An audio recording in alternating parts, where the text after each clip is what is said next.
Welcome to Lessons in the Lineup with Surf and Fire, where the ocean is our classroom and the only suits we wear are wetsuits.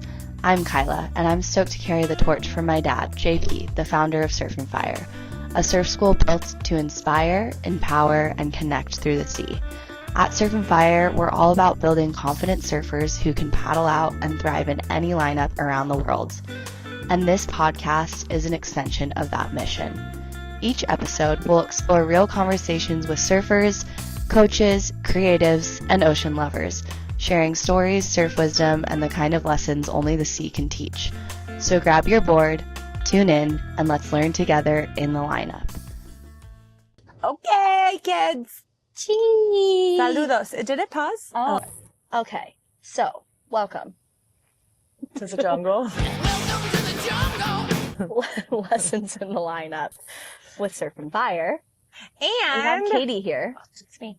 Yes. So I want to interview Katie or have her on the podcast as a guest because she's been one of my best friends, a co-host for all the retreats that we've done together, and she's just inspired me and kept me. She's one of those people that has inspired me, held me accountable, and just has always allowed and held space for me. And it doesn't matter what I do. I think I could probably be the biggest dum-dum in the entire world, and she still loves me. I could be the frothiest grom. I could probably poke and try to annoy her. Or, I don't know, do something. I get like, flustered and all the things, but she's there, and you hold space for me. So it is my pleasure. Indeed, the reciprocity that we get to give to one another to show up as like, I say two halves of a whole idiot, but like maybe it's a little sweet. We're llamas. Oh, have you seen the equal parts video. of the whole. This is the video. Do you want to do the llama? Are we going to do, we are in bikinis. There are people around. It's two llamas. Oh, are you going to be the top llama? She's going to be the top llama. And they're stuck on each other. And then the caption, it says, our last two brain cells. That's it. These are our last two brain cells embodied right now in bikinis in the jungle. So That was good. So yeah, all the things she said are pretty mutual. We've been friends for quite a while, and to deepen our friendship through working together and realize that we actually can work together because we are both individuals on a growth trajectory, right? Who want to find solutions for the challenges we encounter, and they happen. Working with someone, spending time with someone, me trying to do math and being convinced I know how to do math. But sometimes I don't even know how to do math. I can't be good at everything. I swore I had math on the pro side of what it is I offer, but I'm also wrong sometimes. But to be able to work together with you, I think has been the pleasure that has allowed the communication and the openness that we approach each other with, and then to problem solve together, I think has made us be better friends, even when I do feel like. But it is business. It is a marriage. It literally is a marriage, and I've gone through many divorces before. So it's nice to have somebody who can communicate and who is able to see we're human, we make mistakes. Sometimes I don't always show up in the most easy ways to work with, but I think we've navigated it pretty well and stuck to like working with our integrity and everything like that. And I think that's super important when you find someone that you can co-host retreats with or any type of business. And Katie was the first person to get me down to Central America in 2019 to Nicaragua, and now I've fallen in love with the place. But maybe let's touch on your life here in Costa Rica, and when you moved down here and your like whole surf journey. Oh, I was a lost puppy when I moved down here. I was seeking big time. I had recently-ish come out of an 8-year relationship that was toxic, and that was back home? Back home. I lived in Long Beach. Okay. I grew up in San Diego. I lived in Long Beach after college, during college. Played volleyball for a few years in San Diego. Moved up to Long Beach. Didn't plan to stay. Started dating someone, and it ended up being an 8-year just car ramrod clusterfuck emotional destruction. That, hey, good news, if you're in a shitty relationship, you're going to survive if you choose to. Like, right, the bad things that happen always become lessons if we let them. You know, you either learn or you win, and if you don't win, then you learn, and then you win. But I came down here. I left my LA life to work for San Diego Padres. I got a job as a production assistant, and I thought I was going to have a new career, right? I love storytelling. I'm a writer. Go Pods.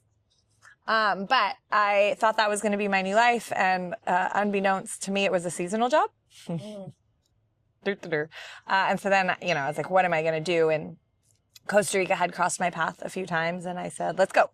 So I bought a round-trip ticket for 2 weeks in 2014, and the minute I landed, not even in Liberia, in San Jose and Chepe, and like the capital city, I just was like, whoa, this is where I'm supposed to be. And I didn't really surf yet. I hadn't totally got into surfing. I grew up in the water, on boats, doing junior lifeguards, and my parents had a sailboat. So I'm true to my mermaid being, right? My dad worked on big super seiners as a tuna fisherman, but I didn't surf a whole bunch when I came down here.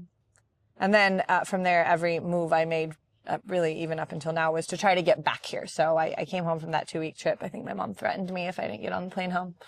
So I went home. And then had the surf bug after, right? No, I didn't really even surf while I was here. I just traveled all over the country. I had no plans when I landed. I had a friend that was like a humanitarian friend through like some work I'd done, picked me up at the airport and took me into some remote villages here in Costa Rica. I got to see the non-touristy side of the country, which was really beautiful. And then I also lived in the southern part of the country in like a house that was a turtle reserve with no Wi-Fi for 2 weeks. They have turtle reserves here, but you know, just the things that like melded in my soul in those 2 weeks. I knew I needed that in my life. And so I get home from this trip still trying to figure out what I want to do. I'd been practicing yoga for a long time. Decided to go to yoga teacher training. And then that is where this like mindset of like, how can I live down there? Well, I can teach yoga. Like, how can I empower myself to have skills to live down there? I'm still working on that because life. Well, so then you were here for 2 weeks, and 2 weeks. Came back the next year. Sorry, fast forward. Came back the next year, 2 weeks, and then I went home and quit my job and sold my car and moved back here. And in that following summer, I fell in love with surfing. It was El Nino. I think it was 2015 at home. And that's when I like learned how to get on a surfboard. And I realized you didn't go straight because that's where you scorpion face planted. Nobody ever told me that. And I picked up a friend's surfboard. Are so fun. Again, we all have to be good at on something. film. It's my exit strategy. So I could apply that to my life. Yeah. And so then I had the surfing bug, and then I'd wanted to move down here anyways, but like teaching yoga and wanting to surf, it was a no-brainer. So I moved down here to Nosara, stayed in the Nosara Beach Hostel, met some dear friends that Maybe we can do a little tour. I'll have you do like a little tour after we get done with this podcast at the very and that was end. It. It's just been life since then. I lived down here on and off for about 3 or 4 years. From Costa Rica, we had to do border crossings because technically you're not allowed to live here. So technically I didn't live here. But you gotta get your visa stamped. And I found my way into Nicaragua and then really fell in love because Costa Rica is beautiful. It is a vibe. There's a lot of tourists here. There's a lot of expats here. There are a lot of things that feel like home, which I think is why it's attractive, why people want to come to San Diego, right? But I, to a certain extent, was looking for something different, more remote, more quiet. I don't really want a vibe. I don't need a pool scene, which is beautiful in and of its own right, but maybe not for me. So once I found my way into Nicaragua, El Salvador, but Nicaragua really set right. And there's a real estate company here called Surfing Nosara that also has a real estate office in Costa Rica called Surfing Nawa. In Nicaragua, sorry. Okay. And they took me up there and showed me northern Nicaragua, and it captured me. It is spacious. It is beautiful. The people are kind. There are waves, and there are lots of other things that like just speak to the soul that is curious for space and nature and ocean and, just a different lifestyle than we get at home. You've spent a lot of time up there because I do like I agree. I think I love Central America in general, but I think he has our girl. This is our taxi cab driver. I'm sorry. Okay, so it's hot. Back to the Nicaragua thing. So I've been that was where I first went with you in 2019. Is I flew down, I met you at Costa Rica, where we host one of our a Nicaraguan November retreat together. And that one, I just drove through to pick you up.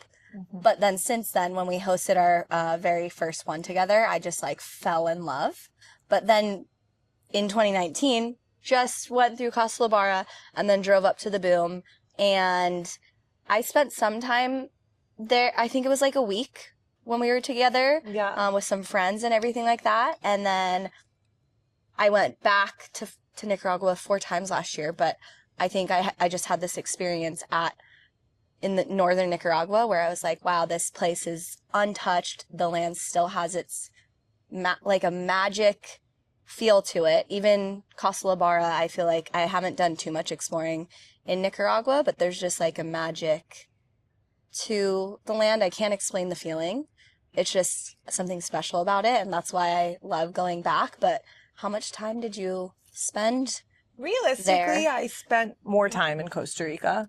Yeah, because you had a home base. Yeah, but once I got into northern Nicaragua, it became tangible in terms of my economic resources.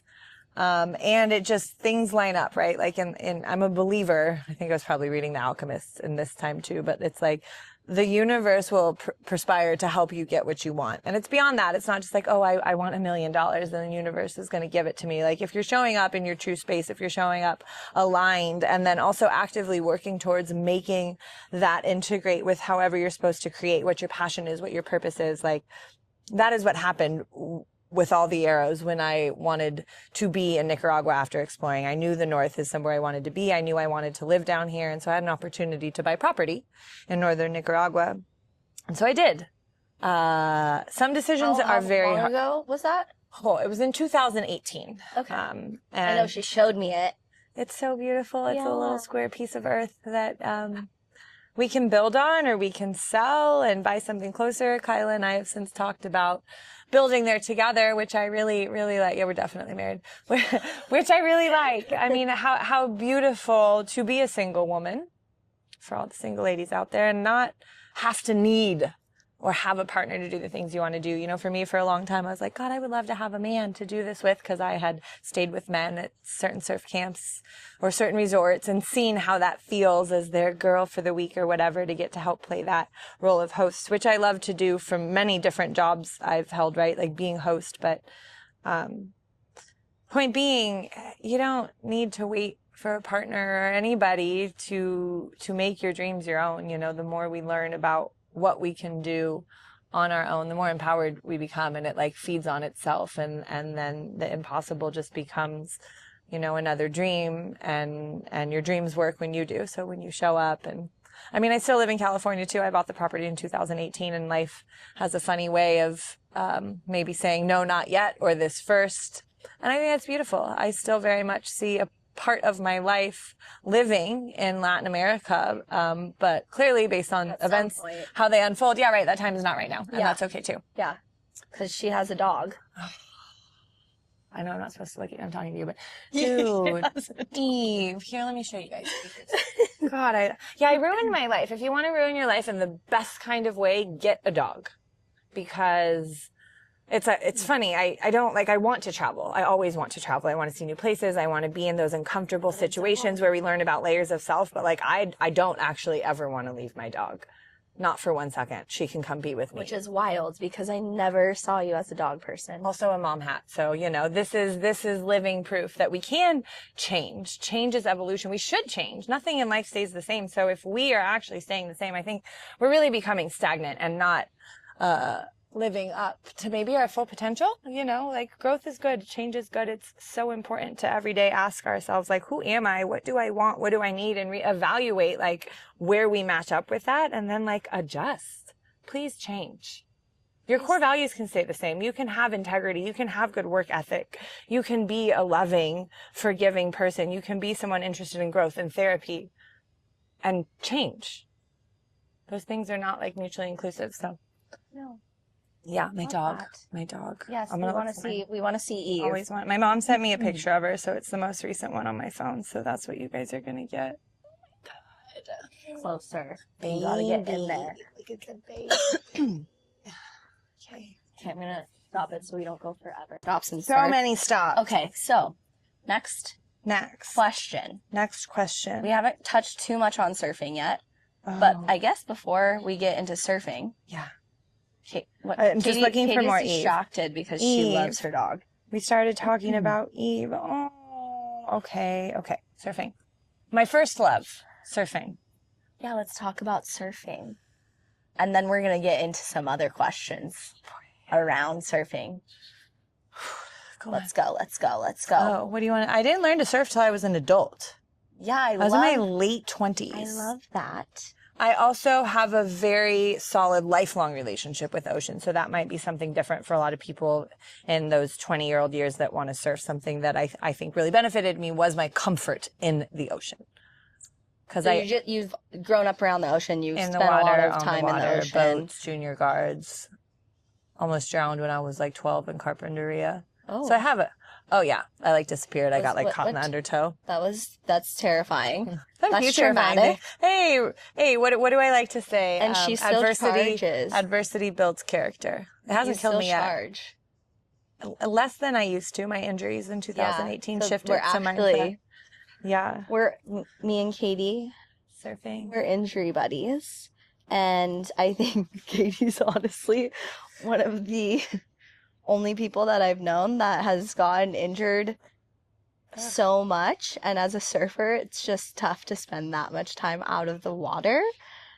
But since I've known you, you've spent a lot of time out of the water. I haven't surfed since January.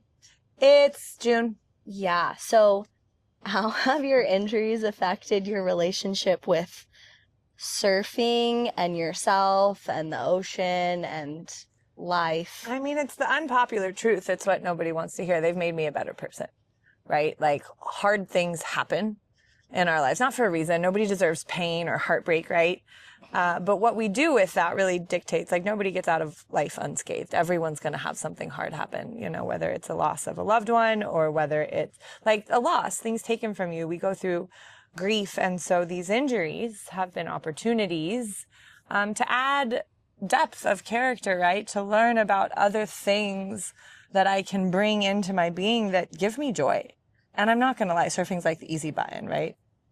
And the way it allows us to be free, it's given me a much deeper gratitude, but it's also like diversified me. Like, it made me realize that there are other ways to be well, and like we are beyond what we like to do and what we wear and how we go to work, right? It made me deepen my relationship with self, hands down.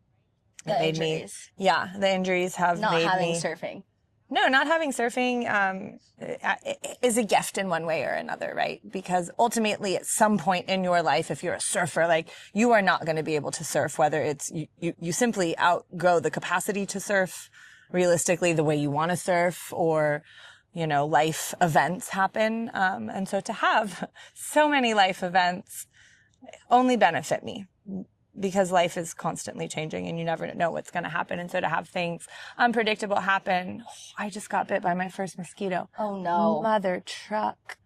Okay. You know, that's it. I mean, injuries suck, period. What you do with that suck, how you respond to that suck, dictates how good or not good your life is. And I'm all about like living the fullest we can in any moment. So sit down and pout or get the fuck over it and find out how to find joy. That's what life is, one big discovery into self, into our own capacity to nourish and grow joy. What about coming back from an injury after being injured to surfing?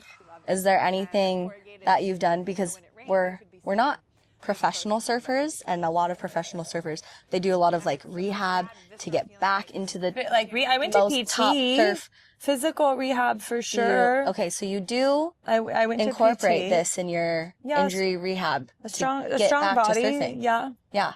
Strong bodies are important for so many reasons. The aesthetic feeling of looking good is nice, but the feeling good and it's connected to your mental health, right? Like, if you don't eat right and you watch things on TV that make you feel bad and you're scrolling on Instagram and comparing yourself to people, like, you don't feel good. Any kind of sensory input or any input, food, whatever it is, like, that affects how you feel. So if you're eating well, if you're taking care of your body, like on the backside of that, like you feel good. So the positive injury-wise, it's kind of forced you to be a better person, be a kinder person, be a more humble person. You have to. I mean, when I got back in the water, I was not scared of the waves, but afraid of falling. I fell off a one wheel, blew out my knee, snapped my arm bones in half. Real traumatic. Didn't work for 8 months.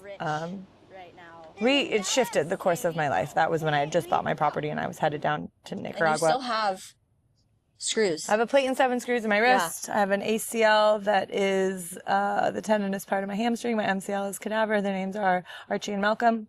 That made PT a little more fun. You gotta name them. They were like brand new babies. What about your wrist? Well, it's just the other wrist now. Show her wrist and her finger. Oh, you haven't named that one. No, because there's nothing like new or foreign in there. I didn't get like only a new the foreign bodies. Just the artificial bones that got put in my wrist bone when he honey badger mind scooped out my bone marrow and put it in my finger. So we're injury buddies. We're injury buddies. It's just happened that way. I think you got injured. Did you get injured? It was your first. Heart. It was my heart first. And then I decided I wanted to participate. Yeah. So she really messed herself up. Well, it's actually funny. My good girlfriend Misty flayed her finger open at the gym with a dumbbell, and it was like a smiley face. It was flapping open. And then literally like 3 days later, I was like, Misty, I wanted to be like you. But the thing about my friends' injuries is they heal relatively quickly and don't inflict like long-term on their lives. And I really just apparently have to do things with my whole ass. Not a half-asser. Yeah. But what you were getting at is something that was really interesting, and is still a challenge to this day, which might be nice for people who are still feeling challenged by their traumas. I'm afraid to drop in, and it's not because I'm afraid of the waves or because I don't have the ability. I'm afraid to fall. Yeah. Because that is what happened. Even though it didn't happen in surfing. No, none of these injuries. And it's a reminder that a trauma in life is going to happen over here, and unless you deal with it, and even if you deal with it, it's still going to show up in every aspect of your life. And like, again, you can be like, oh, that sucks. Like, sure, it does. And it just is. So like, how do we continue to deal? I continue to go out and surf and challenge myself. And then the most important thing. How do you push past though that fear when you're like, oh, I'm scared to drop in? The work is the reward.